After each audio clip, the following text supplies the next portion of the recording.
I'm Sara Gutterman, CEO of Green Builder Media, and I'm here with Scott Tu, the VP of Sustainability from Trane Technologies. So Scott, you've really been a pioneer with respect to corporate sustainability and ESG over the years. With respect to the agenda you've set at Trane Technologies. Can you talk about the evolution of your corporate sustainability strategy over the past decade or so? Yeah, sure. Thanks for the question. I mean, every company has their own specific story. Ours started with an understanding that there are big issues related to climate in particular.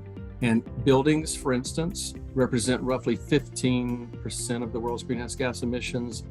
And if you take something like food loss, which is another area that our company serves, that's another 10% of the world's greenhouse gas emissions. So those two combined, 25% of the world's greenhouse gas emissions. It became really clear to us that we had to start working on solutions for the market, not just churning out more equipment to sell into the market. And so that began to change how we do everything from product design to innovation. And so that was sort of the impetus for, as you called it, our journey. So tell me a little bit more about your current ESG initiatives or corporate sustainability initiatives, and what are you most excited about? So we believe that we have a responsibility and should be accountable for not just how we chose the raw materials, not just how we manufacture it, but also what happens when we leave it there. So it's sort of the entire value stream. And so our approach now and our ESG commitments are covering that entire footprint. On the manufacturing side, I'll start there. We committed to net positive water. Our plans will help us become positive, meaning we will provide more clean water in the communities where we extract water for our manufacturing and we consume. So that's the net positive piece. On the energy side, we've committed to a 10% absolute energy consumption reduction. And that's even in years like we've had a really great run of increasing production, increasing revenue every year, making more of those products. So no longer should you think that just because your production isn't going up, that your energy needs to go up with it. You can actually produce more and use less energy while you're doing it. So we're proving that one out. We're also committing to carbon neutral operations by 2030. So we're working on all those fronts to reduce carbon emissions. That also extends our supply chain, as I mentioned. We're asking all of our preferred suppliers to share our commitments. We're also partnering with them. Some of them are small companies. They've never set a goal like this before. They've never even evaluated their energy use. And so we're working hand in glove with them on how do you understand your footprint? How do you understand your consumption? How do you begin increasing productivity as you use that energy?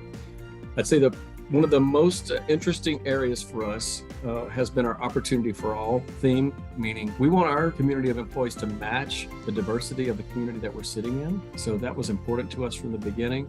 We want to reach parity in terms of gender in our leadership globally. The last but not least, Sarah, is our what we call the Gigaton Challenge, which has been a really exciting endeavor for us. We have committed to reducing our customers' carbon emissions by a gigaton by the end of 2029. No company has ever set a science-based validated target for product emission reductions larger than the Gigaton Challenge. And it's sort of an all-in for our company and our sector. It's an amazing commitment because it requires us to rethink how we design solutions for customers, how we apply them in homes and buildings, and in areas like transportation. We're rethinking how we collaborate, we're rethinking how we pilot and demonstrate these solutions, and we're doing some amazing things. We have commercial heating and heat pumps in Europe now that are replacing boilers of the past where fossil fuels were being burnt to heat the building. We can truly move away from fossil fuels in terms of how comfort's applied to buildings, and there's just so much more to do in this space. I'd say the Gigaton Challenge has galvanized the entire company around a common North Star that's all about what Andrew Winston would call net positive. So that's where our head is currently. What do you foresee as some of the challenges and some of the big opportunities as you really blaze this trail? We've gone way beyond the time of everyone sitting around waiting on someone else to move. We just decided we need to just keep moving forward. So when I think about some of the big things ahead, there's certainly the plan to 2030. That's going to be really important for companies like Trane Technologies to understand how do we begin lessening our impact, that negative impact, across the entire life cycle of our products. That's number one. Number two, you mentioned is the people side. I think finding new ways of being productive and of doing things is what we're beginning to call the future of work. And the future of work will look different. And that's a good thing. It is speeding up things like collaboration. We're finding partners faster than we used to. That's what we'll be working on.